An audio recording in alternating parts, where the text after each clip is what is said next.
अस्सलाम वालेकुम my YouTube family, welcome back my channel NA Chaudhary Delhi vlogger.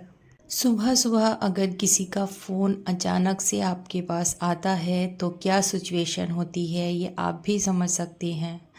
तो मेरे साथ भी कुछ ऐसा ही हुआ है। आज मॉर्निंग में जब मैं सोकर उठी हूँ तो तकरीबन 7 बजे के वक्त मेरे पास अचानक से फ़ोन आता है और फ़ोन था मेरी कज़न का, जो हॉस्पिटल से फ़ोन कर रही थी। उनके जो बड़ा बेटा है वो काफ़ी सीरियस हालत में है, उन्होंने ऐसा मुझे बताया। तो मैं सुनकर शॉक रह गई। पहले तो मैंने फ़ोन काट दिया था, फिर वापस से लगाया है क्योंकि मेरा माइंड ही काम नहीं किया कि मैं आखिर क्या करूं।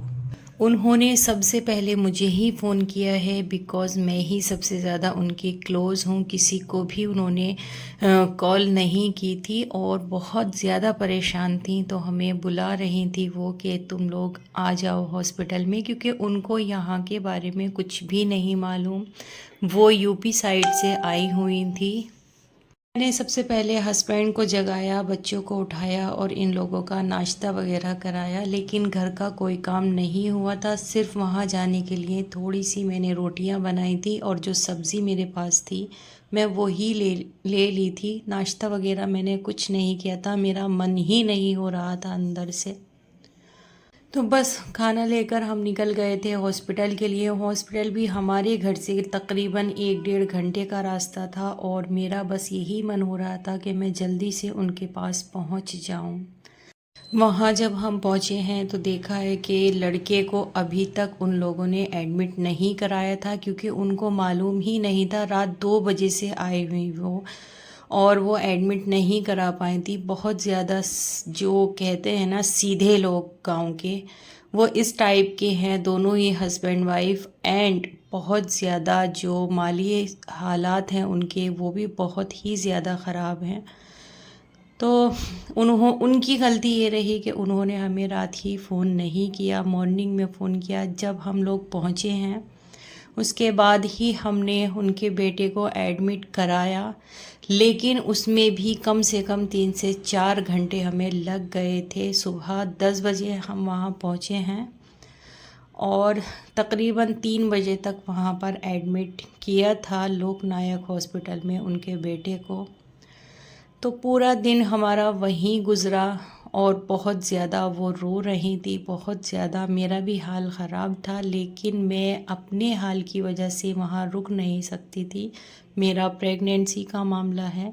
मन मेरा यही कर रहा था कि मैं यहाँ से नहीं जाऊँ, लेकिन मजबूरन मुझे आना पड़ा बिकॉज़ बच्चों को भी घर पर हम अकेला छोड़कर गए थे अमान के पास। जुनेशा मेरे बगैर नहीं रहती और हॉस्पिटल में बच्चों की एंट्री नहीं थी, मुझे अंदर भी नहीं जाने दिया। सब काम मेरे हस्बैंड ने ही करवाया था उनका। मैं सिर्फ बच्चे को अंदर देखने गई थी, वो भी बहुत मुश्किल से मुझे जाने दिया है। बच्चे के साथ में एंट्री नहीं करने देते हैं। तो शाम को वहाँ से आने के बाद ही मैंने ये बर्तन वगैरह साफ़ किए हैं, जो सुबह से सब ऐसे ही थे, कुछ भी काम मैं नहीं करके गई थी। लेकिन मेरा माइंड अभी भी वहीं अटका हुआ था।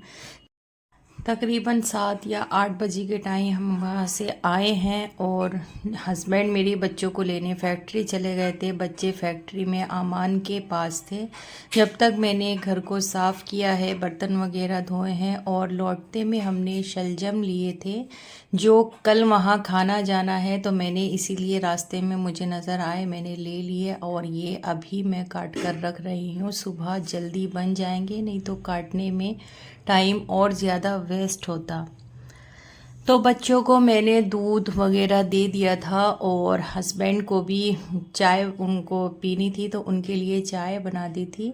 अब आमान के लिए ऑमलेट बना रही हूँ क्योंकि खाना हमने अब नहीं बनाया है। सुबह से ही खाना वगैरह कुछ ऐसा नहीं घर में बना है। आमान के लिए ऑमलेट बना रही हूँ और रोटी बना दूँगी। उसके लिए हस्बैंड भी खाने के लिए मना ही कर रहे हैं, उनको सिर्फ दूध देना है रात में। और मेरा तो मन है ही नहीं कुछ भी खाने पीने का, मेरा दिल ही नहीं जा रहा है। तो लड़के की हालत इतनी सीरियस है कि डॉक्टर्स का कहना है कि उसकी किडनी फेल हो गई है। 17 या 18 ईयर्स सिर्फ अभी उस बच्चे की एज है और अल्लाह से दुआ है कि अल्लाह ताला उसको शिफ़ा अता करे, क्योंकि बड़ा बेटा वही है और अब आकर उनको ऐसा फ़ील हुआ है कि चलो अब मेरा बच्चा इस लायक हुआ है कि वो कुछ काम करेगा। लेकिन पता नहीं तकदीर में क्या लिखा है उनकी। बहुत ज़्यादा दुख और परेशानियां आज तक उन्होंने देखी हैं। बस अल्लाह ताला उनके साथ रहम का मामला फ़रमाए, यही दुआ मेरे दिल से बार बार निकल रही है। आमान आ चुका है और मैं अब उसको खाना दे रही हूँ। और जी यहाँ पर मैंने एक अंडा और दूध हस्बैंड के लिए बनाया है। सुबह से उन्होंने कुछ भी नहीं खाया था, तो बस दूध मैंने उनके लिए मुनक्का डालकर दे दिया है और अंडे पर काली मिर्च और नमक डाला है और ये मैंने उनके लिए रेडी किया है। अब मुझे जुनेशा का दूध बनाना है और जी उसके बाद सुबह जल्दी उठकर फिर वापस से हॉस्पिटल जाने की तैयारी करते हैं। अल्लाह ताला उनकी मुश्किल आसान करे। तो यहाँ पर जोनी का दूध मैंने बना दिया है। आप लोग भी दुआ कीजिए कि अल्लाह ताला उनकी मुश्किल आसान करे और उनके बेटे को शिफ़ा अता फ़रमाए।